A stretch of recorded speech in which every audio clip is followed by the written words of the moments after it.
बिस्मिल्लाहिर्रहमानिर्रहीम। अस्सलामु अलैकुम वरहमतुल्लाहि वबरकातुहू। बहुत सारे सवालों के जवाबात इंशाअल्लाह आज की मजलिस में दे देंगे। जिन सवालों के जवाबात अभी तक डिलीवर नहीं हुए हैं वो इंतज़ार कीजिए, नेक्स्ट मजलिस के अंदर इंशाअल्लाह उनके जवाबात दे दिए जाएंगे। खैर, सबसे पहला सवाल किया है हमारे क़य्यूम भाई ने। उन्होंने पूछा है कि हमारे यहाँ पर जो मछलियाँ पालते हैं वो तालाब में पाली जाती है। बाज़ मरतबा उस तालाब में मरी हुई मुर्गियाँ डाल दी जाती है और कभी नापाकी वाली चीज़ें भी उनको खिला दी जाती है। तो क्या उस तालाब की मछलियाँ खाना जायज़ और हलाल है या नहीं?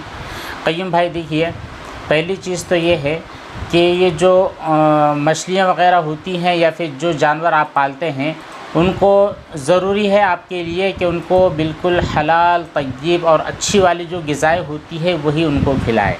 ये जो मुर्गियाँ या फिर बकरियाँ जो मर जाती हैं और उनको आप जो है तो मछलियों को खिलाने का इरादा करते हैं तो ऐसा काम आपको नहीं करना चाहिए। उनको भी साफ़ सुथरी ग़िज़ा ही खिलानी चाहिए। लेकिन चलिए, अगर आपने खिला दी है और आपको ये जो मसला था इसका इल्म नहीं था, तो ऐसी सूरत के अंदर वो जो आपकी तालाब की मछलियाँ हैं, इन मछलियों का खाना बिल्कुल हलाल है, जायज़ है, मकरूह वग़ैरह नहीं है, गुनाह वाली चीज़ भी नहीं है।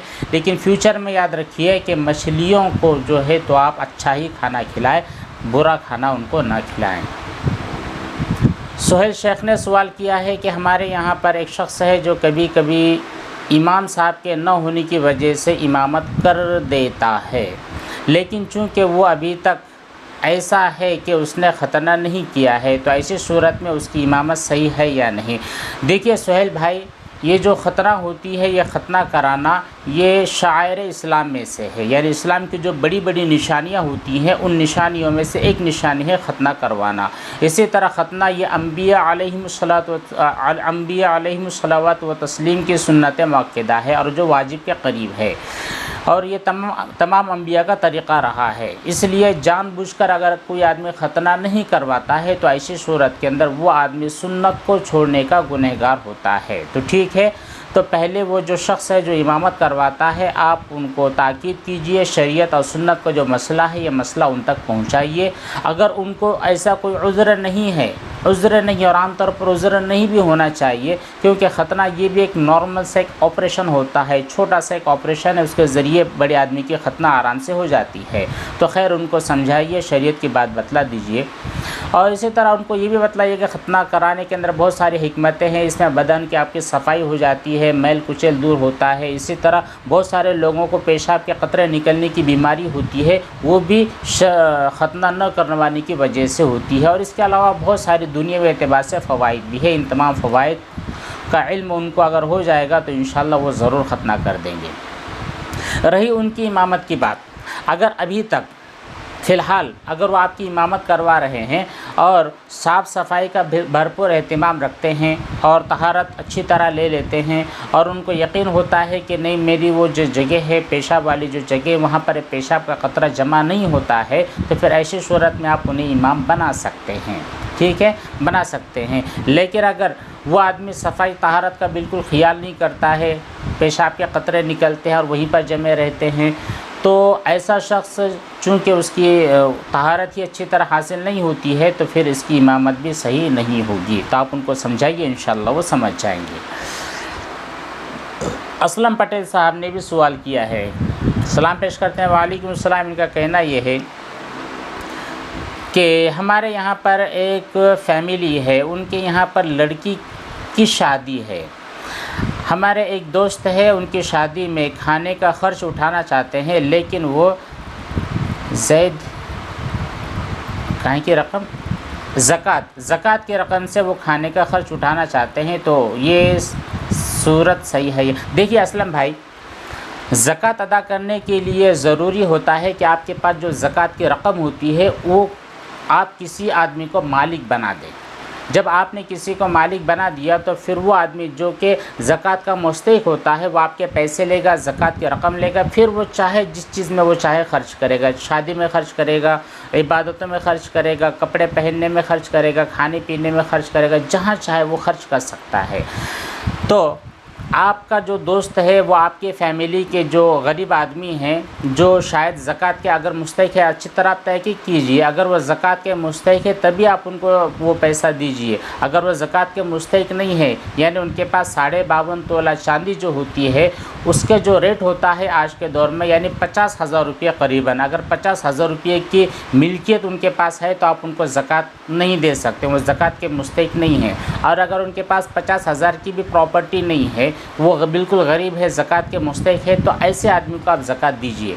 तो ज़कात दे रहे हैं तो वो आपके जो दोस्त कहते हैं कि खाने का खर्च उठाएंगे, ऐसा नहीं करना है। आपको ये करना है कि वो जो रकम आप देना चाहते हैं वो रकम आप वो लड़की को दीजिए या फिर उसके जो वालिद साहब हैं उसको दे दीजिए। उनको मालिक बना दीजिए कि हमने आपको ये रकम दी है, आप इसके मालिक है। आप चाहे तो आप इसका शादी में जहेज़ का सामान लाइए, मंडप का खर्च उठाइए, या फिर जो भी और भी जो दिगर खर्च होते हैं, खाने का खर्च, जो भी चाहे आप वो कर सकते हैं। तो ऐसा आपको काम करना है।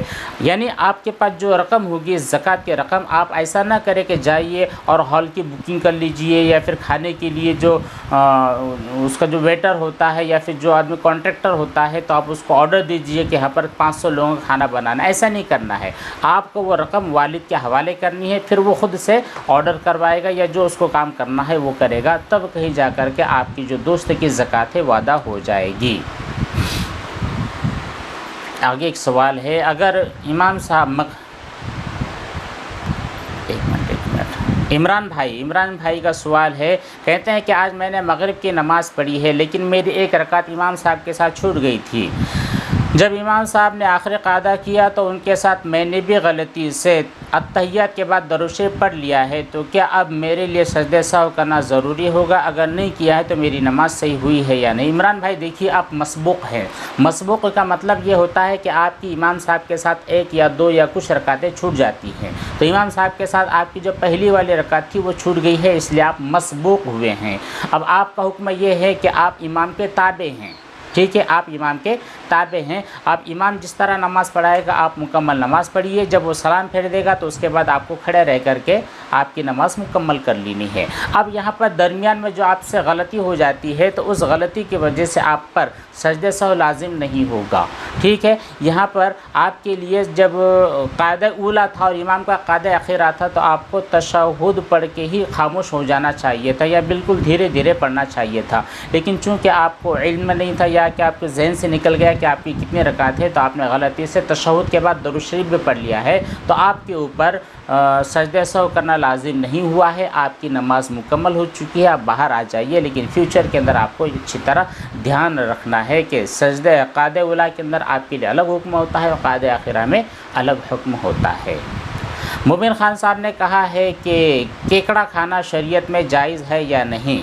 नहीं भाई, मुबिन भाई देखिए, अहनाफ, हम जिन इमाम साहब को मानते हैं वो उन इमाम साहब का नाम है हज़रत इमाम अबू हनीफा रहमतुल्लाह अलैह। हम अहनाफ हैं, तो हमारे यहाँ पर समंदर के अंदर जितने भी जानवर होते हैं उन तमाम जानवरों में से सिर्फ़ और सिर्फ मछली का खाना हलाल और जायज़ है। ठीक है, मछलियों के अंदर जितनी भी किस्में होती है वो सब खाना जायज़ है। लेकिन ये जो केकड़ा होता है, ये केकड़ा मछली की जिन्स में से नहीं है, वो मछली नहीं है बल्कि वो समंदर के कीड़े मकोड़े जो होते हैं उन कीड़ों में से वो आता है। वो उसका शुमार मछली के अंदर नहीं किया जा सकता। इसलिए हमारे नज़दीक ये जो केकड़ा आपने कहा है तो केकड़ा खाना जायज़ नहीं है। अबू हंज़ला साहब, ये हमारे हाफिज़ साहब है, सलाम पेश करते हैं। वालेकुम सलाम। इन्होंने कहा है कि एक आदमी है जिसने क़ुरबानी के लिए बकरा रखा हुआ है, इसी तरह एक बड़ा जानवर भी रखा हुआ है। अब उसका इरादा ये हो रहा है कि बकरे को बेच देगा और पूरी क़ुरबानी वो बड़े जानवर में ही करेगा। तो ऐसी सूरत में उस बकरे का बेचना सही है या नहीं? देखिए हाफिज़ साहब, जब किसी इंसान के पास ये होता है, अपना घर का पाला हुआ जानवर होता है, चाहे बकरा हो या बड़ा जानवर हो, घर का पाला होता है, फिर बाद में चल कर के उसमें क़ुरबानी की नियत कर लेता है। इसी तरह मार्केट से कोई जानवर ख़रीद के लाता है और बाद में वो नियत कर लेता है कि मैं अभी इस जानवर की क़ुरबानी करूँगा। फिर बाद में वो अपने नियत को या अपने इरादे को चेंज कर लेता है कि नहीं, मैं ये जानवर बेच दूँगा, इसके अलावा दूसरा लाऊँगा, उसकी क़ुरबानी करूँगा। तो इस तरह का चेंज करना, ख़रीदने के बाद में नियत किया है तब, इसी तरह पाला हुआ अपने घर का है, फिर बाद में उसने नीयत को चेंज कर दिया है, तो इस तरह का चेंज करना, जानवर को बदलना बिल्कुल सही है, टेंशन वाली बात नहीं है।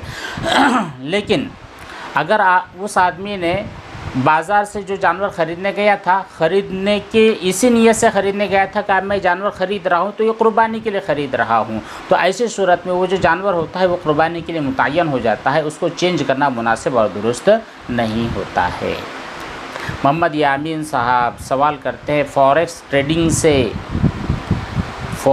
ट्रेडिंग में काम करना कैसा है? मेरे ऊपर कर्ज़ बहुत हो चुका है, इसलिए मैं फॉरेक्स ट्रेडिंग करना चाहता हूँ। देखिए यामीन भाई, आपके ऊपर जो कर्ज़ हुआ है, अगर आपका जहन ऐसा है या आपकी मेंटेलिटी ऐसी है कि आप फॉरेक्स ट्रेडिंग के अंदर इन्वेस्ट करने के बाद या ट्रेड करने के बाद आपके ऊपर जो कर्ज़ा चढ़ा हुआ है वो ख़त्म हो जाएगा, आप मालदार हो जाओगे, तो आपकी ये गलत फहमी है। फॉरेक्स ट्रेडिंग की वजह से या फिर स्टॉक ट्रेडिंग की वजह से या फिर कमोडिटी ट्रेडिंग की वजह से कोई भी आदमी ऐसा रिच हो जाता है और उसके ऊपर का कर्ज़ा ख़त्म हो जाता है, ऐसा होता नहीं है। और जाहिर से बात है, आप मेरे ख्याल से आप चूँकि बहुत बिगिनर है, बिल्कुल आप तिफ़्ल मकतब है इस शेयर मार्केट के अंदर, तो आपके जहन के अंदर अगर ऐसा है कि मेरे ऊपर चूँकि 1 लाख रुपये का, जैसे आपने पूरी तफसील बतलाई, 1 लाख रुपये का आपके पास कर्ज़ है, 10,000 रुपये की रकम आप किसी से और कर्ज़ा लेते हैं और सोचते हैं कि मैं ये फॉरेक्स ट्रेडिंग के अंदर करता हूँ या फिर USD UNR इस तरह INR ये मैं काम करता हूँ या फिर कमोडिटी के अंदर काम करता हूँ और 10,000 से मुझको 1 लाख रुपये की इनकम हो जाएगी, मेरा कर्ज़ अदा हो जाएगा, तो ये आपकी गलत फहमी है, ऐसा होता नहीं है। ये बहुत बड़ा नॉलेज है, इसके अंदर भी एक बड़ा इल्म का ख़जाना होता है। आपको प्रॉपर ट्रेडिंग का नॉलेज हासिल करना पड़ेगा, उसके बाद में आपको काम करना होगा। दूसरी चीज़ ये है कि इस मार्केट के अंदर कर्ज़ लेकर के कर्ज़ अदा करने की ये जो आपकी मेंटेलिटी बनी हुई है कि बिल्कुल गलत है, ऐसा होता नहीं है। अगर आपके ऊपर कर्ज़ है तो 1 रुपया भी आप इस ट्रेडिंग के लिए बिल्कुल किसी से कर्ज़ा ना लें। दूसरी चीज़ ये कि आप जो फॉरेक्स ट्रेडिंग करना चाहते हैं ये शरीयत में जायज़ नहीं है, क्योंकि इसके अंदर बहुत सारी ख़राबियाँ हैं। ठीक है, फॉरेक्स ट्रेडिंग के अंदर होता यह है कि आपकी जो करेंसीज होती है, आपकी जो इंडियन करेंसी है INR है, इसको आप USD यानी जो डॉलर्स होते हैं उनके ज़रिए एक्सचेंज करते हैं। या कभी कभी ऐसा होता है कि आप कमोडिटी ट्रेडिंग करते हैं तो आप सोना चांदी या फिर दीगर जो क्रूड ऑयल वगैरह होता है इनके ऑनलाइन तिजारत करते हैं, इनके लॉट्स होते हैं, ये बहुत सारी चीज़ें होती है। तो यहाँ पर एक तो बहुत सारी ख़राबियाँ हैं। पहली ख़राबी तो ये है कि आप पैसे के बदले में पैसा बेच रहे हैं, ये भी दुरुस्त नहीं है। दूसरी चीज़ के आप उन चीज़ों के ऊपर फ़िज़िकली डिलीवरी आपको हासिल नहीं होती है, बस उसका एक कॉन्ट्रैक्ट आपके पास हासिल होता है। तो इन तमाम चीज़ों को देखते हुए आप फॉरेक्स के अंदर और कमोडिटी के अंदर ट्रेडिंग बिल्कुल ना करें। इसके बारे में आप पहले अच्छी तरह नॉलेज हासिल कर लीजिए। ये जो इसके टेक्निकली जो बातें होती हैं उन तमाम टेक्निकली बातों को समझ ले, उसके बाद ही ट्रेड वगैरह का इरादा करें। दूसरी चीज़ है कि आप बिल्कुल इसके बारे में कर्ज़ लेकर के कर्ज़ उतारने की ये जो आपकी मेंटेलिटी बनी उसको आप पहले छोड़ दीजिए। इस्माइल शेख ने कहा है कि हमारे एक दूर के रिश्तेदार हैं जिनका पिछले 24 घंटे पहले इंतकाल हो गया। वो घर में अकेले ही थे, किसी ने उनको देखा नहीं। अचानक से एहसास हुआ तो सब लोग दौड़े हुए उनके घर पर गए, दरवाज़ा तोड़ा और देखा कि इनकी लाश पड़ी हुई है। अल्लाह इनकी मग़फ़िरत फरमाए। इनकी लाश पड़ी हुई है और अभी रिश्तेदारों को बुलाया गया है, लेकिन वो भी तकरीबन 12-15 और या फिर 20 घंटे के बाद ही सब लोग जमा होंगे। तो ऐसी सूरत के अंदर अभी उनको गुस्ल दे के कोल्ड होम में रख सकते हैं या नहीं।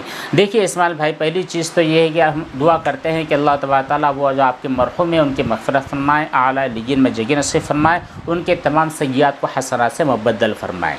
मय्यत को जितना हो सके तजहीज़ व तकफ़ीन करना ज़रूरी होता है। अब आप कह रहे हैं कि गुज़िश्ता 15, 20 या 24 घंटे पहले, यानी ये पूरा एक दिन एक रात पहले उनका इंतकाल हो चुका है। चूँकि घर में अकेले थे इसलिए किसी का ख्याल और ध्यान उधर गया नहीं है, तो ऑलरेडी ये 24 घंटे यानी पूरा एक दिन एक रात गुज़र चुका है। अब जितना हो सके उनको उठाइए, उनकी तजहीज़ व तकफ़ीन कीजिए। ज़्यादा देर करना, ज़्यादा ताख़िर करना बिल्कुल मुनासिब नहीं है। और ज़ाहिर सी बात आप क्या बोल रहे हैं कि लोग बुलाएंगे, यानी उनके जो रिश्तेदार हैं वो आएंगे, उनको देखेंगे, तो चेहरा देखने के लिए, और ज़ाहिर सी बात है बहुत दूर होते होंगे, इसीलिए तो उनको 24 घंटा वापस से लगने वाला है। तो ये आपके जो रिश्तेदार हैं यहाँ पर इंतकाल होने के बाद में 48 घंटे उनको गुजर जाएंगे, और हो सकता है 72 घंटे भी गुजर जाएंगे, तो ये मुनासिब नहीं है। इंतकाल होने के बाद तजहीज़ व तकफ़ीन में जल्दी करने का हुक्म नबी करीम सल्लल्लाहु अलैहि वसल्लम ने दिया है। इसलिए जब अभी आपको इल्म हुआ है तो आप उनको उठाइए, उनको अच्छी तरह गुस्ल दीजिए, कफनाइए, और जितने भी यहाँ पर फ़िलहाल जितने रिश्तेदार हैं उनकी मौजूदगी में नमाज जनाजा अदा करके उनको दफन करवा दीजिए। जो अभी और 1-1.5 दिन के बाद जो लोग आने वाले हैं उनका इंतज़ार करना आपके लिए मुनासिब नहीं है। और अगर कोई उज़्र ऐसा है कि भाई उनको कोई क़ानूनी पेचीदगी है या फिर कोई भी परेशानी ऐसा बिल्कुल जिसको माना जाए, एक्चुअल प्रॉब्लम माना जाए, अगर ऐसा हकीकतन कोई प्रॉब्लम है तो फिर आप उनको गुस्ल दे के, कफन वगैरह पहना के कोल्ड स्टोरेज में या फिर कोल्ड हाउस के अंदर वगैरह रख सकते हैं। चलिए, काफ़ी सवालात हो चुके हैं, वक्त अभी बहुत हुआ है, तो इंशाअल्लाह जो बचे हुए सवालात हैं उनके जवाबात हम अगली नशिस्त में, अगली मजलिस में ज़रूर देने की कोशिश करेंगे। दुआओं की दरख्वास्त। वस्सलामु अलैकुम वरहमतुल्लाहि वबरकातुहू।